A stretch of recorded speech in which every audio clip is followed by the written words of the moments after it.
आज मैं लाई हूँ तिल और गुड़ से बनी 2 प्रकार की रेसिपी, जिसमें पट्टी भी बनाएंगे हम, यानी कि जिसे चिक्की कहते हैं, और साथ में बनाएंगे लड्डू। तो ये तिल और गुड़ और मूंगफली के दोनों ही चीज़ें बनी होंगी और सब खाने में ये बहुत ही टेस्टी लगती हैं।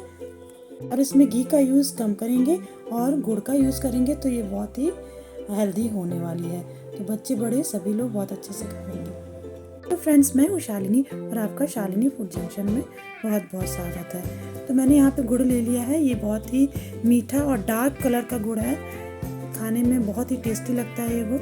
तो इसको मैंने 1 से 1.5 कप मैंने गुड़ ले लिया है, इसको बारीक करके। और यहाँ पर मूंगफली और तिली दोनों ही भून के रख लिए। धीमी आंच में दोनों को भूनना है और मूंगफली के छिलके उतार लेना है। अब कढ़ाई में जब जो गुड़ है वो पिघल जाए, तब उसमें 1 चम्मच डाल देंगे घी, ताकि ये बहुत अच्छी पट्टी हमारी बनके तैयार हो। और इसमें और कुछ भी नहीं डालेंगे। और जब ये थोड़ा सा खौलने लगे, तब इसको चेक कर लेंगे पानी में डालकर कि ये अच्छे से पट्टी बनने लायक गुड़ कड़ा हुआ है कि नहीं। तो ये देखिए अभी एकदम सॉफ्ट है, इसलिए हम इसको वापस डाल देंगे और थोड़ी देर और उबलने देंगे चाशनी को, ताकि ये थोड़ी सी और कड़ी हो जाए और पट्टी बहुत अच्छी हमारी बने। तो मैं यहाँ फिर से चेक कर रही हूँ, तो देखिए इस समय बहुत अच्छे से ये टूट रही है। और टूटने से हमें ये समझ में आ रहा है कि ये बहुत अच्छे से तैयार हो गई है चाशनी। अब इस स्टेज में क्या करेंगे कि जो तिली और मूंगफली हमने भून के तैयार कर ली थी पहले ही, इसे डाल देंगे। अब यहाँ पे जो मैंने तिल और मूंगफली की क्वांटिटी ली है वो 1-1 कप ली है, और गुड़ जो है वो मैंने 1.5 कप लिया है।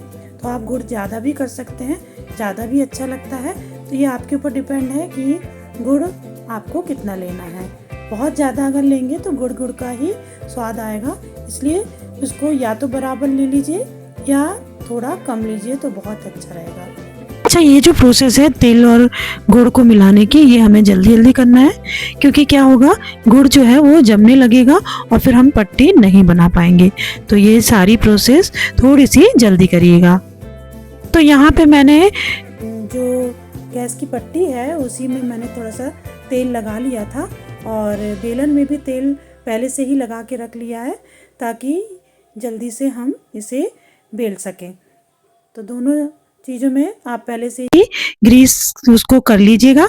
अगर आप थाली में जमाना चाहते हैं या पट्टे में बेलना चाहते हैं, तो उसको तेल लगा लीजिएगा पहले से ही।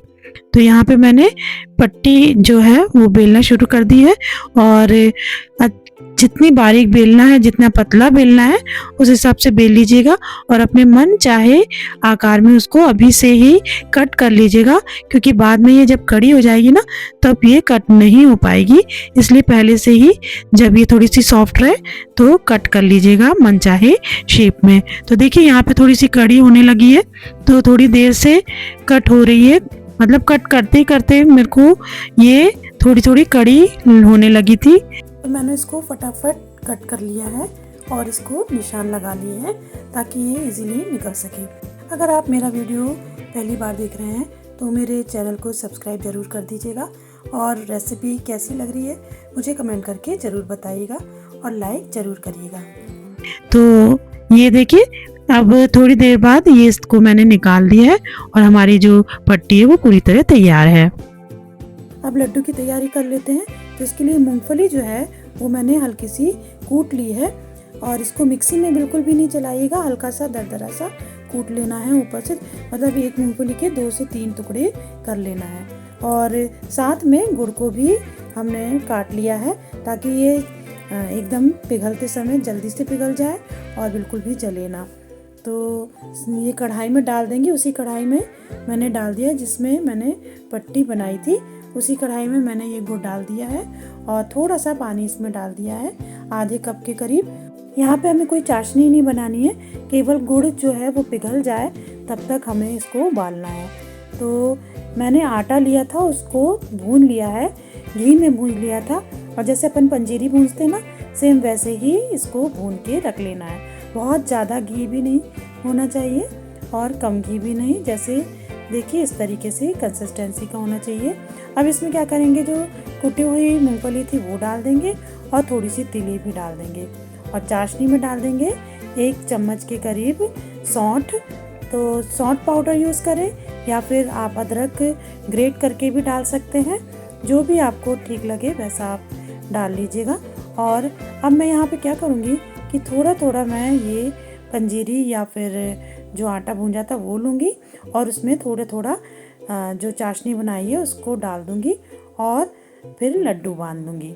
ऐसा करने से क्या होगा कि अगर हम इकट्ठा पूरा चाशनी आटे में, भुने हुए आटे में डाल देंगे तो वो 2-3 लड्डू तो हमारे बहुत अच्छे बनेंगे। फिर उसके बाद थोड़ी देर बाद चाशनी कड़ी होने लगती है, लड्डू बनने में दिक्कत होने लगती है।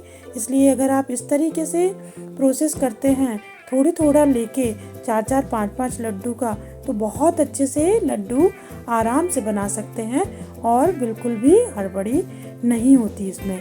तो मैं अधिकतर इसी तरीके से लड्डू तैयार करती हूँ। चाहे मैं शक्कर से बनी चाशनी का यदि आटे में मिलाती हूँ ना, तो भी मैं इस तरीके से बनाती हूँ, और गुड़ की चाशनी का जो लड्डू तैयार करती हूँ आटे के, तो भी मैं इसी तरीके से बनाती हूँ।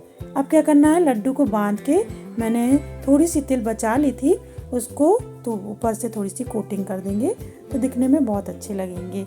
तो इस तरीके से आप भी बनाइएगा, आपके लड्डू कभी भी ख़राब नहीं बनेंगे। अगर आप कम घी के भी बनाना चाहें तो बहुत इजीली इस तरीके की मेथड से आप बना सकते हैं, लड्डू बना सकते हैं। अगर आपको कम मीठे लड्डू बनाना है तो चाशनी कम डालिएगा और इसको बांध दीजिएगा, बहुत इजीली बन जाएंगे। तो ये जो लड्डू हैं ये खाने में बहुत टेस्टी भी लगते हैं, और जिन्हें कम घी के पसंद लड्डू हैं तो वो इस तरीके से बना सकते हैं, और ये काफ़ी दिनों तक चलते हैं, बहुत दिनों तक इसे खाया जा सकता है। 10-15 दिन आराम से ये चल जाएंगे।